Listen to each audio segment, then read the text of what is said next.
Olá, como estão? Espero encontrá-los bem. Pessoal, estamos começando mais um programa Bem Mais Osasco em TV. E gostaria de dizer para você que está me assistindo pela primeira vez, ou para você que já veio me acompanhando, que o Bem Mais Osasco em TV é a versão comentada da revista Bem Mais Osasco.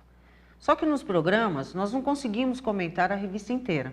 Então quero te convidar a acessar o nosso portal, que é o www.revistabemmais, tem o M do bem, o M do mais.com.br. Nele você terá a opção de ler a revista na íntegra, em seu formato online, vai verificar qual é o ponto de distribuição mais próximo, no íconezinho distribuição, ou ainda, se preferir, pode entrar em contato através do faleconosco@revistabemmais.com.br ou pelo telefone, que é o 35 34 93 10, e solicite sua assinatura. Pessoal, hoje a nossa convidada já é prata da casa e ela é companheiraça da revista, é articulista da seção Cultura da nossa revista. Ela é a Vânia Rossi, que é graduada em Artes Plásticas e Pedagogia pela ECA na USP, fez pós-graduação em Artes Plásticas e Metodologia Triangular de Ensino de Arte. Bonito, depois você explica isso. E também especialização em monitoria de museu de arte, além de ser diretora executiva da Fundação Escultor Vitor Brecheret.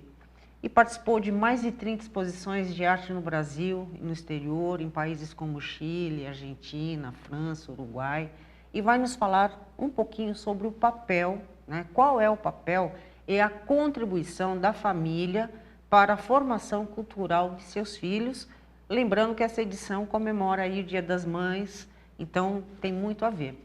Vânia, mais uma vez, seja muito bem-vinda ao nosso programa, você sabe que a casa é nossa.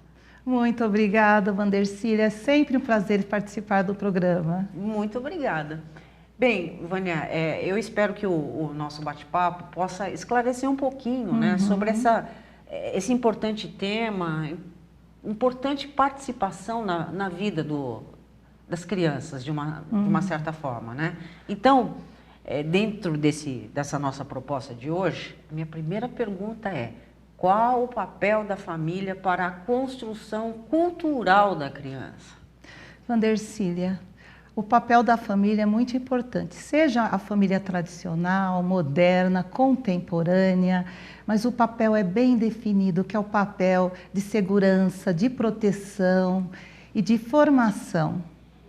A família, o contexto familiar é o primeiro meio social que a criança vai interagir. E é através dessa formação que a família vai ajudar na construção de um adulto melhor. E é uma formação social, formação psíquica, formação de ética, de valores, intelectual, espiritual, formação religiosa e cultural da criança. Bom, é natural que a gente espera que a criança seja o reflexo da família, Sim. né? E se a gente observar os dias atuais, a gente vê muitas famílias desestruturadas. Aí a importância desse papel da família, porque se a família não conseguir transferir esses valores todos, o que será do nosso futuro, né? Porque nós dependemos da criança logo mais. Sim. Exatamente. Hoje a família, a definição está muito complexa. Então, na contemporaneidade, nós temos vários tipos de família, não é mais aquela família tradicional, o papai, a mamãe, os filhos do mesmo casamento.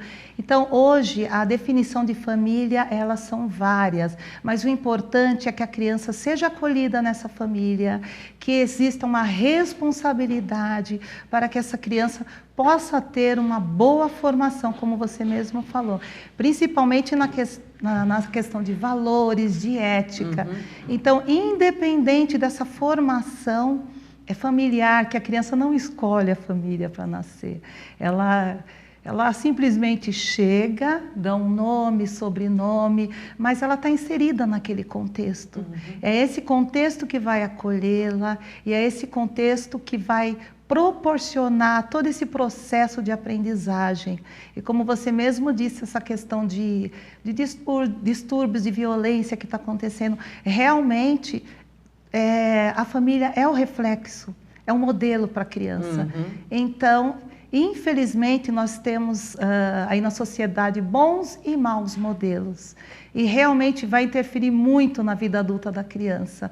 Mas eu acho assim, que é uma questão de compartilhar toda essa problemática, não só com a família. Nós temos aí várias instituições, como a escola, por exemplo, que é um auxílio muito grande nessa questão de desestruturação familiar, que é uma questão social gravíssima na nossa sociedade e que merece toda a nossa atenção. Bom, já que você tocou no tema escola, então vamos associar aí com a família, né? Como que a gente pode definir o papel da família e da escola na formação cultural dessa criança? Sim, são papéis bem definidos, mas o que é importante é que os dois tenham corresponsabilidade com essa criança. A família, ela tem a formação, que não é uma formação educacional formativa da escola, é informal. Porém, a família ela tem que proporcionar, oportunizar que a criança participe de uma formação, tanto no contexto familiar, como no contexto social, como na escola. É dever, é obrigação da família matricular a criança na escola. Isso está na Constituição Brasileira, está na Lei de Diretrizes e Bases, está no Estatuto da Criança e do Adolescente. E não é só matricular, também acompanhar e que essa criança frequente a escola. Então, o papel da família e da escola é bem definido, mas são os dois são corresponsáveis na formação dessa criança. A escola tem um papel mais formativo, socialização, troca de experiências e também na formação intelectual da criança.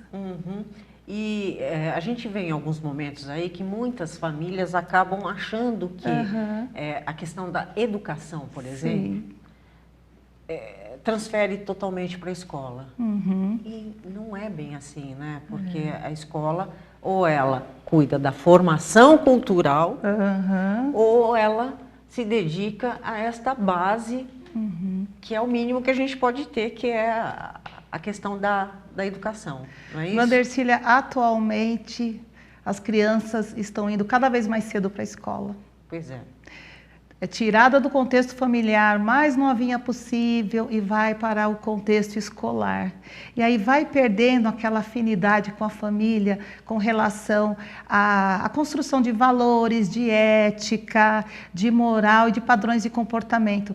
Então hoje a família, além de cobrar a questão da educação intelectual da criança, ela vai também cobrar a questão de valores, de ética, e esse papel de padrão de comportamento, ele é exclusivamente, tradicionalmente da família, mas realmente existe essa cobrança sim da família. Além da educação formal, ela quer que a escola ensine ética, moral e valores e padrões de comportamento. Perfeito.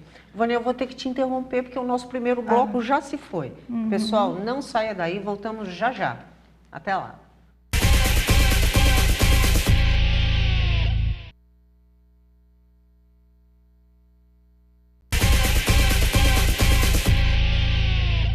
Olá, pessoal. Estamos de volta. Nosso bate-papo hoje é com Vânia Rossi. O nosso tema nós estamos falando sobre cultura. E no bloco anterior a gente estava falando sobre atribuições, né? O que é atribuição da família, o que é atribuição da escola. E você fechou o primeiro bloco dizendo exatamente isso, que as crianças vão cada vez mais cedo para a escola, o que naturalmente acaba transferindo para a escola uma parte da responsabilidade que seria dos pais. Sim. O que mais que você pode nos dizer sobre isso? Normalmente até uma coisa mais prática para os pais que trabalham muito. Então, realmente existe essa cobrança, sim.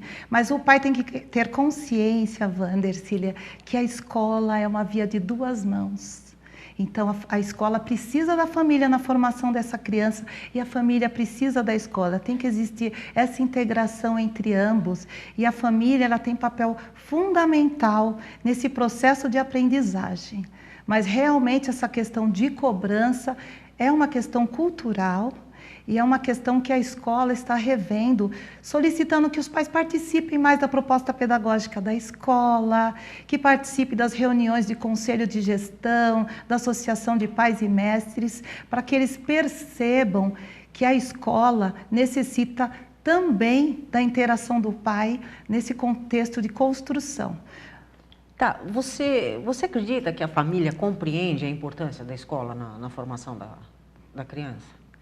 Ela compreende, mas é como eu estava dizendo, ela tem que refletir sobre o papel da família nessa construção, ou seja, ela tem que participar das reuniões, participar de todo o processo educativo. Nós percebemos muito bem na escola o aluno que tem problemas em casa com relação a acompanhamento, excluindo aqueles alunos de necessidades especiais, os alunos que têm um desenvolvimento melhor em sala de aula. Nós percebemos que a família está sempre presente na aprendizagem. E a família que está presente na aprendizagem, acompanha o aluno, esse aluno, a tendência é estimulá-lo a ficar cada vez melhor e, claro, é óbvio, ajuda o processo educativo dentro da escola. Família tem que estar sempre presente na educação do aluno e não transferir responsabilidades. É um trabalho conjunto, é uma corresponsabilidade, escola e família. E aí eu fico pensando aqui, as crianças vão cada vez mais cedo para a escola, exatamente porque os pais trabalham. Sim. Em contrapartida, a escola precisa que os pais participem das reuniões, enfim. Em que horas que isso é possível? Olha, todos perguntam, mas eu diria assim, não importa a quantidade, mas a qualidade. Que seja que o pai chegue à noite, ou a mãe cansada, mais 5, 10 minutos de atenção para aquela criança, que olhar o caderno, compartilhar, olha que gostoso compartilhar um trabalho com a criança, uma pesquisa. Então, o tempo, quem vai estar organizando é o pai. Tá. Ele tem que participar, sim, e para a criança isso é muito gratificante. Ela se sente acolhida, tanto com a família, no ambiente familiar, quanto na escola. E isso vai estimular a criança a gostar mais de participar da escola. Você acha que essa participação do pai e da mãe, além da criança sentir e ser grata, né? Além de cuidar também dos afazeres da escola, a gente sabe que leitura é algo que agrega muito no nosso processo de formação cultural. Você acha que esse bom convívio pode ajudar a criança a desenvolver o hábito da leitura? Com toda certeza. Ou para a criança ter desenvolvimento desse hábito, ela precisa estar no contexto de pais e mães que gostam de ler? Ou... Vandercy, a leitura do mundo precede a leitura da escrita. Então, a criança tem que ter um ambiente alfabetizador para gostar. Então, não precisa que o pai e a mãe tenham aquela biblioteca enorme em casa, mas ela vai olhar o pai e o hábito do pai de ler alguma coisa, ler junto, como eu falei, a questão da criança trazer o trabalho de pesquisa. Imagina, o pai acompanhar a criança na elaboração de um texto, na leitura de um livro, na leitura de uma pesquisa, já é um estímulo. Agora, o pai tem que se conscientizar desse hábito de leitura também. E aí eu digo assim, quando existe a necessidade é que a pessoa começa a investir. Então, quando ele vê que o filho chega em casa com uma pesquisa, com um texto para ler, para discutir, não vai ficar nervoso, mas ele vai ser estimulado a participar dessa leitura. Então, a criança aprende muito vendo. Os pais são o reflexo da criança. E aí o pai que gosta de ler, ótimo. Ela vai estimular, e a criança nesse mundo letrado, ela automaticamente vai ser estimulada também. Mas os pais que têm essa dificuldade, eles podem participar dessa questão que eu falei de trabalhos escolares. É um meio deles estimular essa leitura. E também a leitura conjunta. Como é gostoso ler para o filho antes de dormir, compartilhar histórias, contar a história para os filhos e eles reescrever, né? Contar novamente, discutir. Então, essa leitura conjunta da família é muito importante para a criança sinta-se pertencente a esse ambiente alfabetizador, a esse ambiente letrado. E ela fantasia. Eu acho que a criança, quando ela lê um conto de fadas, uma história, ela tem uma visão totalmente diferente do adulto. Ela já vai fantasiando, vai imaginando, vai criando. É um mundo só dela, o mundo da criança, e que nós temos que respeitar e estimular para que, quando adulto, ele crie esse hábito e perpetue para sempre. Que bom. Você falando sobre que a criança viaja, seria até interessante que os pais também se permitissem a embarcar nessa viagem junto com a criança. Porque aí os dois curtindo, eles vão estar cada vez mais envolvidos. Não é isso? Com certeza. Bom, Vânia, o segundo bloco também já foi, minha querida. Então, pessoal, não saia daí. Nós voltaremos com mais um pouquinho de bate-papo com a nossa querida Vânia Rossi. Até mais. A gente está indo tão certinho.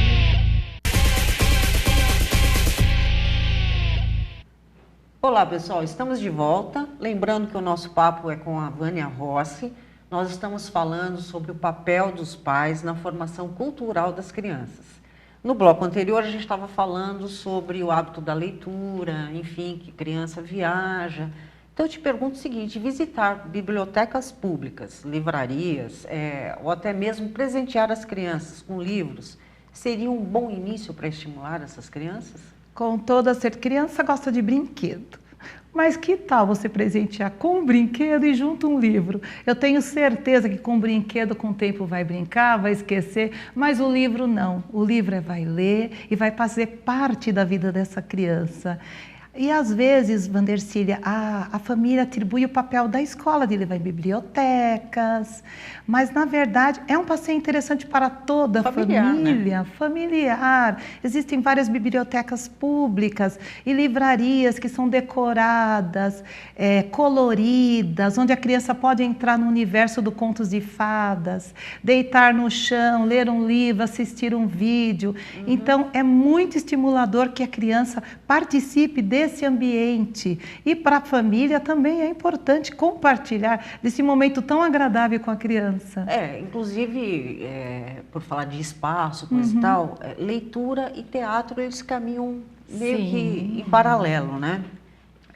O teatro pode, inclusive, ajudar a criança a se interessar mais pelo livro?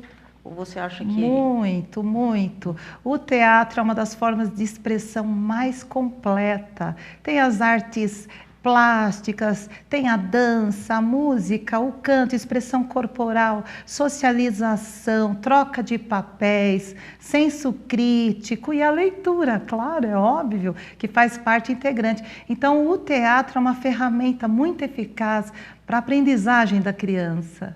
Perfeito. Desculpe, é importante que os pais participem dessas brincadeiras? Ou basta levar e, fica solto aí? Como que você acha que a criança pode aproveitar mais? Tendo a interação dos pais ou simplesmente fazendo parte de um universo com outras crianças? Vandercília, é uma coisa que os pais se culpam muito pela falta de tempo, de ficar um pouco com a criança. Mas eu volto a dizer que não importa a quantidade, mas a qualidade. E como é gostoso compartilhar com a criança as brincadeiras, eles adoram que os pais participem. E hoje em dia, a criança, né, ela tem culturalmente, com a questão tecnológica, eles brincam com videogames, com tablets, que já são brincadeiras mais sozinhas. Sim. E antigamente as brincadeiras eram mais compartilhadas, até porque tinha mais... Na nossa época, né? É verdade. tinha mais espaço, tinha mais segurança. Então a criança podia brincar na rua de ciranda, de roda, de amarelinha. Então todo esse resgate cultural das brincadeiras, é importante que o pai passe, transmitam para as crianças, porque é uma coisa que vai morrendo com o tempo. Sim. Então a criança, culturalmente, nós estamos na modernidade tecnológica, claro, é óbvio que a criança tem que estar inserida nesse contexto, mas esse resgate cultural é importante para a nossa própria identidade e a identidade da criança também. Legal. Essas brincadeiras a gente pode resgatar tanto em casa, como também, às vezes, em alguns passeios, né? Então, o SESC, por exemplo, vira e mexe, a gente fica sabendo de eventos voltados para a criança, né? Então, no seu ponto de vista, qual a importância desses passeios culturais? Olha, muito importante. Normalmente os pais gostam de levar a shoppings que é mais cômodo por causa da segurança das lojas, mas aí a criança acaba criando um hábito de achar que se divertir é consumir. E na verdade, Vandercília, existem espaços, como você falou, maravilhosos que a família toda pode estar indo. E também exposições que são gratuitas, teatros, tem muitos eventos gratuitos e que a família pode estar participando e compartilhando esse momento com a criança. É muito gostoso a criança se sentir acolhida também nessas brincadeiras, nesses passeios, porque é assim que a criança vai aprender e vai entrar em todo esse contexto intelectual e cultural. Entendi. E ouvindo você falar, essa sua colocação me remeteu ao começo do nosso bate-papo, onde você fala que todas essas ações podem contribuir na aquisição de novos hábitos, né? Lá atrás você falou sobre mudança de hábito. E aqui eu coloco a questão de quanto mais a criança tem acesso, mais chance de novos hábitos ela poderá ter. Né? Exatamente, porque é a partir desse início, desde pequenininho, inserir a criança num contexto cultural, como eu falei, de exposições, teatro, ópera. Então a criança pode participar, desde que haja a contabilidade, a idade permita que a criança participe, é importante que ela participe sim, porque todo esse contexto vai ajudar na aprendizagem e vai criar, a criança vai se sentindo esse sentimento de pertencimento no ambiente cultural. E esse pertencimento, com certeza, vai estimular para que ela seja um adulto melhor e realmente crie esse hábito de leitura e de cultura. Perfeito. Bom, Vânia, eu teria muita coisa para te perguntar, mas está acabando de novo. Nossa, já. Pois é. Então, me diga uma coisa, que reflexão você faria, assim, bem rapidamente, né, sobre a questão escola e família, no que diz a apropriação cultural dessas crianças, né? Como é que tudo isso pode funcionar direitinho? Vandercília, os dois, escola, família, são corresponsáveis. E eu digo assim, a família tem que participar da vida escolar da criança, ela tem que participar desse contexto, desse processo de aprendizagem, que não faz parte só da escola, mas os dois são parceiros, eles têm que se integrarem, porque a criança... os dois têm o mesmo objetivo que é a criança, que é a formação da criança. Então, o objetivo é comum e a parceria tem que ser mútua, escola e família. E é dessa forma que a criança vai se desenvolver de uma forma muito mais eficaz. Perfeito. Bom, Vânia, chegamos ao fim. Eu agradeço por demais a sua participação. Ela sempre acrescenta muito, não só para o conteúdo da revista, mas hoje aqui no caso, no nosso programa.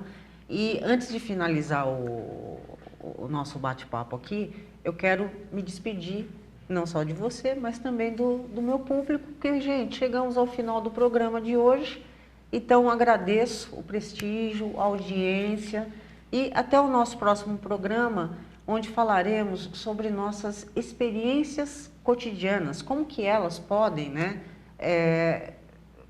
nos servir na questão do aprendizado para a nossa vida profissional.